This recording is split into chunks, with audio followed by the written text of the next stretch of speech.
Hi!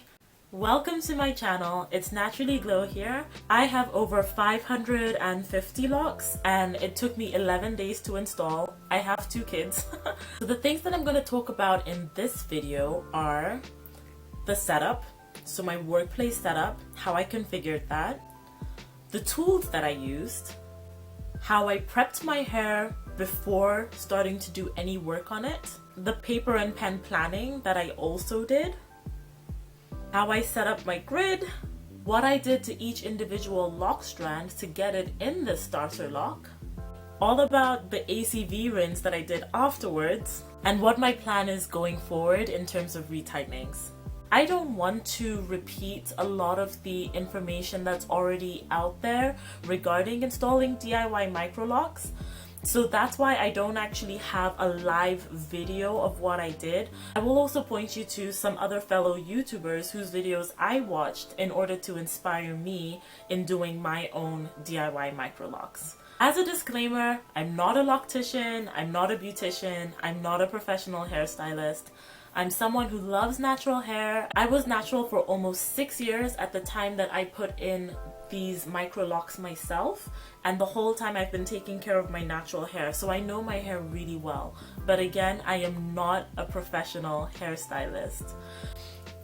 All that said, if you're still interested in finding out more about how I put in these locks that I am in love with into my own hair, stay tuned.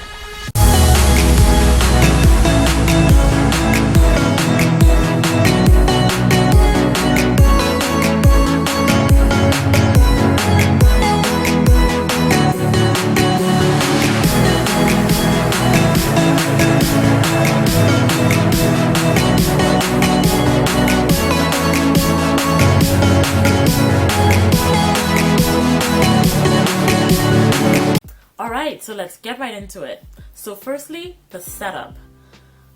At the time that I started my locks, I had no idea exactly where I was going to do them. I wanted to do them in my bedroom, but I wasn't sure how I was going to set up the mirrors. I just wanted to be comfortable. But the number one priority is definitely being able to view all angles of your head. Right here at the very back and everywhere else. So because of that, the setup that I actually ended up using was doing my hair in the bathroom. It was a lot of hours spent in that bathroom, but that was my dedication to putting in these locks. It actually made a lot of sense and helped me out to have my mirror taped to the bathroom door, because then when I was working at the front of my hair, I was easily able to just use my regular bathroom mirror. When I was working at the back, depending on whether I was working on this side of my head or working on this side of my head, all I had to do was just open or close the door the right amount to be able to see the back of my head in my bathroom mirror. So I would be looking at this mirror, and through this mirror I'm looking at my bathroom mirror to see what this part of my head looks like, or what this part of my head looks like. Gave a lot of flexibility between having the 2 mirrors and being able to open the door as much as I needed to. I could see every single inch and every single angle of my hair. And now I do have kids, so they would run in and out. But all I needed the mirror for was to partition the individual lock, and then it's all about twisting it down. So it worked really well. And all I used to hang this up was just the masking tape. There are actually still a few little remnants of the tape on here that I could just easily remove. I've just not been bothered to do it yet. So next thing, the tools that I used. Yeah, so all I needed was this comb in terms of tools, because all I had to do was part my hair. I'm going to talk about my grid later, but all I had to do was part my hair as needed. Once I had my grid set up, I then made the individual partitions for the individual locks, and I used this for all of that. Making sure, of course, not to break my hair, damage my hair. I never used this in my loose natural hair, but given the importance of getting this grid as accurate and done as well as possible, since it's setting the foundation for what my locks are gonna be going forward, I wanted to be as precise as possible, so I used my good old African wooden comb. Still sharp as ever, even after all these years. The next thing on the list is how I prepped my hair before installing the locks. I detangled my hair, I pre-pooed it with coconut oil, I had it into parts, and then I, as usual, washed my hair in those parts. And you can see a picture of what my hair looked like in those parts. It came out to be a nice braid out, but not to be seen anywhere except in my bathroom as I then started working on my locks. I did not deep condition my hair. I did not put in a leave-in conditioner. I did not oil it. Those are the major things that I would normally do on loose natural hair, that because I am now implementing or installing starter locks, I made sure not to do on my I made sure not to do in this final wash before starting my locks. Next, the visual plan. Now would be a good time to mention the fact that I actually work as an actuary, and because of that, in my personal experience, I do work a lot with numbers. I like to plan things. I like to know what to expect and then compare the actual results to the expected. That was a very actuarial joke, actual versus expected. But anyways, because of that, I definitely got a piece of paper and a pencil, and I measured my head. I measured the different sections of my head, indicated what they were on the pen and paper, and then drew out the anticipated sections that I was going to have, that I wanted to have. And then I knew that I was gonna have varied size locks, starting with smaller locks in the front and larger locks in the back. That's something that I'm also going to go into a bit later. Those were two constraints that I had set for myself. And the third constraint is that I personally decided that I wanted at least 500 locks. I felt like that would give me the microlock look that I was going for. So then I calculated how many locks I would have in each of my 30 sections, and then came up with a number that would lead me to having around 500 locks. That way, when I'm then going into building my grid, I can make sure that my sections are the appropriate dimensions so that I can put in the required number of microlocks to have an even and consistent and symmetric number of microlocks across my hair at the size that I want with the total number that I want. I really, really, really want to stress that by no means do you need to be really good at math or anything like that in order to be able to do this. The benefit to using some basic math in coming up with a plan for your hair is that, especially if you're not a pro, especially if you're not a professional, it can be beneficial for you, as it was for me, in that you have you have an expectation, so you know what you're working towards, and as you're coming up with the plan, you can see whether you're targeting something that's realistic or non-realistic. Great, and now onto my grid. So I drew heavy inspiration from the process that QueenEleem went through, and I'm so grateful to her for having taken the time to share all those details as to how she did her grid when she put in her DIY microlocs. My hair doesn't look as thick and voluminous as it is now, but when my loose natural hair is out, it's like big hair, don't care. It is big. And I wanted to make sure I was getting the grid right. So fortunately, I was able to get my handy dandy husband to help me out with it. I know you might be watching this thinking, your husband? Really? You trusted him with something as important as your hair? But we have been together a long time. He knows how important my hair is to me. He knew how important starting this microlocs journey was to me. I had every reason to trust that he could set it up right, and he did an amazing job.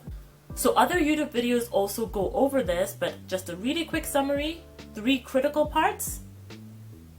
middle going down your head, middle part separating the two sides of your head, ear to ear over the head, and ear to ear going around the back of your head. 3 critical lines. From there, I see people do different things as to how they partition and come up with their individual locks beyond that. But those 3 lines are, from the research I have done online, those 3 are the 3 critical common lines that I've been seeing everyone that I've watched do. So I had 12 sections in front, and then I had 4 at the very back. So 12 plus 4 gives you 16. And in the middle section, I had 14. So all in all, I had 30 parts. One other thing that I planned for was to have smaller locks in front and then slightly larger locks the rest of the way. This worked great for my hair because my hair at the front is finer. It's less dense than the rest of my hair at the rest of my head. Just and in case you're wondering why, just because of being on my loose natural hair journey, a lot of it was learning things from experience, and I had one or two times in particular, one time in particular, done a style that put too much tension at the front of my head. I did some African threading that just put too much tension here, and sadly I ended up unfortunately losing quite a bit of hair due to the excessive tension that was on my hair. That was a few years ago. So my hair has gotten better with time, but my hair here is still finer. So it definitely helped to have smaller locks in the front, because otherwise I would have been taking up a wide amount of space, and then it would have just been a little thin hair or a thin lock coming out of that, and it wouldn't have given me the same consistent look. By having thinner locks in front, I was able to create seemingly the same density of locks in front as I have in the rest of my hair. So I hope that makes sense as well. So now I'm going to talk about how I actually did each individual lock. So using this as an example, my hair is really long. Using this as an example, I want to give a shout out here to Bindi Marc. I drew a lot of inspiration from her for this method, and what I did basically was a combination of a braid pattern followed by a twist pattern. So that means that at the base I did braids up until around here. So I would say maybe around an inch, maybe around an inch, 1.5 inches, less than 2 inches, I think.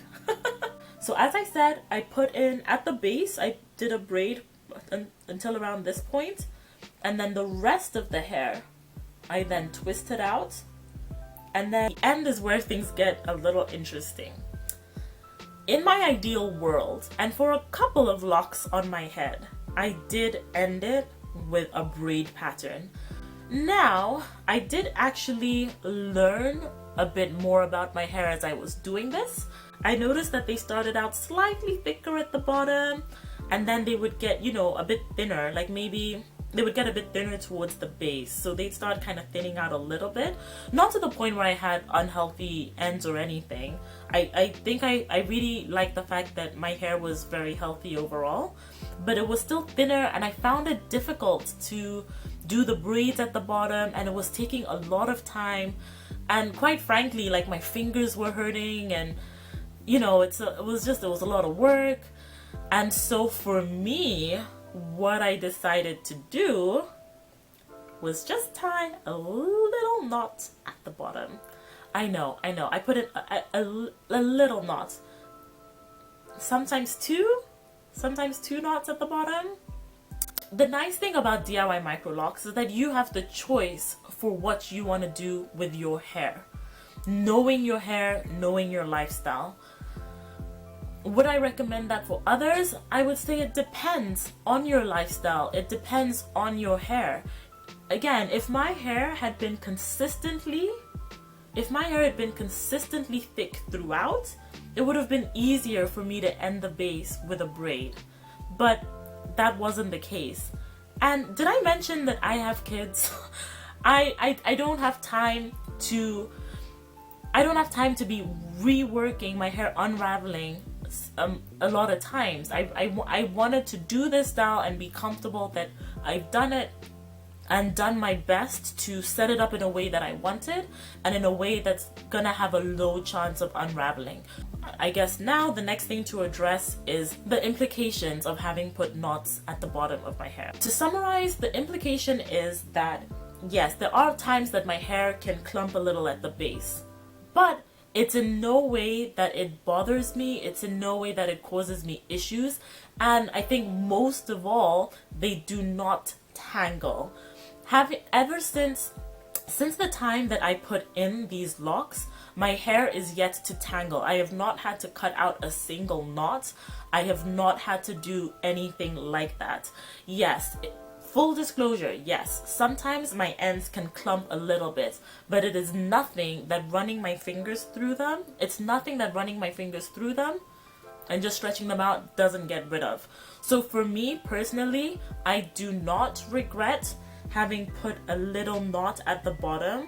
The knots that I have at the bottom are also so small, you almost can't even see them. You can't really distinguish it from the rest of the lock. So my presumption there is that when my hair does mature, the lock's not gonna stand out or be visible. It's not visible now, it's not gonna be visible then. Every day I just make sure that I do separate my hair well, and I'm fine. And I love it and it works for me. But I appreciate how all the videos that I've watched thus far on YouTube, as I've been learning about my hair over all these years, everyone has always been honest with what they went through. So I wanted to also share in full honesty, being fully honest, exactly what I did with my hair. And it works for me, and I love it, and I like it. Does that mean that I recommend it to others? Not necessarily, but at least now you know that it is an option for you to consider if you want. So I also show some pictures of what my hair looked like the day that I finished and the day after. Absolutely love it. It felt so good to be done, felt so good to finally have this style in my head that I've been thinking about for years. And finally, after reaching all the milestones I wanted to with my loose natural hair, I finally tried it, and I'm very excited and very happy about it and absolutely loving the decision. So now to tell you a bit more about my journey since the day that I finished my locks, one big thing that I did was an ACV rinse. I wonder if you're watching this like you're putting knots at the end of your hair, you're doing an ACV rinse when you're not supposed to, but I have a perfectly good reason for having done for both. And I've already explained the knots, and now I'm going to explain the ACV rinse. Anytime I washed my loose natural hair, my scalp for sure was definitely always clean. And even my actual hair was clean, but but having washed it in those braided or twisted sections didn't let every drop of conditioner and every drop of oil product or whatever it is come out of my hair. And I felt that as I was working on my Microlocs.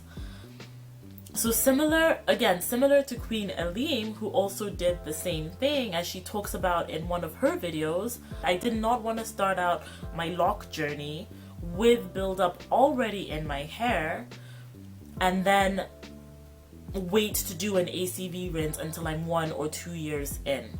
So that is why I did it. And the ACV rinse was definitely worth it for me. When I looked at the water afterwards, I definitely saw that my hair had been, I definitely saw the product in there afterwards. You know, I saw it was cloudier, it was murkier, the conditioner and all of that came out. And when I felt my hair later, like I feel my hair now and I don't feel any buildup, and that's what I wanted. I ended up with my hair just having shrunk as a result of washing it sooner, but I am happy with the cleaner foundation upon which I am starting my lock journey. Interlocking is the method that I'm using to maintain my locks. So anytime I have new growth, in the 4 to 6 weeks when I do my retightening, I'm going to interlock the new growth. And I'm not concerned about my hair having different patterns between the braid and then the twist and then interlocking the base. I'm not concerned about that. Generally I don't mind the difference in aesthetic, but also my locks are small enough too where I don't even think the pattern is going to be very visible. So I'm planning on interlocking the base. The term interlocking might sound scary. It might, oh, interlocking, what's that? Like, that sounds difficult. Is that something you can even do on your own? I'm not going to go into what the process is because there are so many videos on YouTube that talk about it, and really it's not that difficult at all in my opinion. It's all about just weaving the hair through underneath in a particular order, so you're knotting, so you're sequentially just knotting up the new growth to the base and taking care of it that way. And for that, I first wanted to show you the tool that I've got that I plan to be using for my retightenings.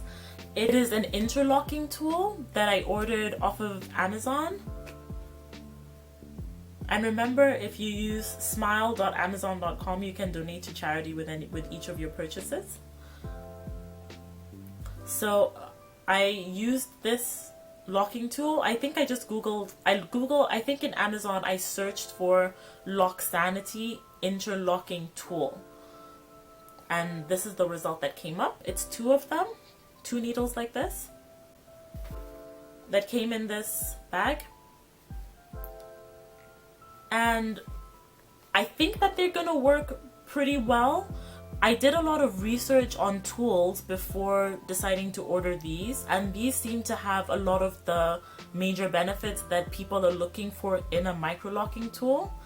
Firstly, it has a pointed tip, so that helps you feel when you have gone through your single individual lock and come out, so that you're less likely to mistakenly interlock multiple locks together as opposed to just interlocking the individual lock.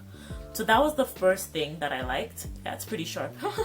The second thing that I liked is that it's curved, so it's gonna be easier to weave while doing the interlocking. It's gonna be easier to weave my hair through without again mistakenly hooking onto some adjacent locks. Thirdly, I like that this top part is narrow. It's not too wide. Okay, if you can see that. The narrow top, even though it's shaped kind of like a diamond, like a skewed diamond kind of, but it's not too wide. And that's what I wanted for my microlocks. I wanted something with a head that was not too big, so that it can fit under my individual locks as I'm doing the interlocking process. And last but not least, I liked that the tool itself is metal, or that it's not plastic. I watched some YouTube videos where some of the presenters were talking about the challenges of using plastic tools and that they can break. Yes, they're cheap. They're cheap. You can modify them easily at home, which is all well and good. But one negative review that I had heard regarding the plastic tools was that they can break easily, so they needed to be replaced often. And thank you to the YouTuber again for sharing that information. So I like the fact that this was metal. It makes me think that it's going to be more sturdy, hopefully last longer. And total, I believe that these were $9, like the packet of these two was $9.99. So this is my plan for retightenings every 4 to 6 weeks going forward. Am I planning to retighten my own hair? Not fully. My handy dandy husband, who I talked about earlier in this video, I'm going to teach him how to do interlocking, and then we are going to very slowly but very surely work through my hair and retighten the whole thing together. So I leave you with this. Love yourself and remember, you naturally glow. Thanks for watching.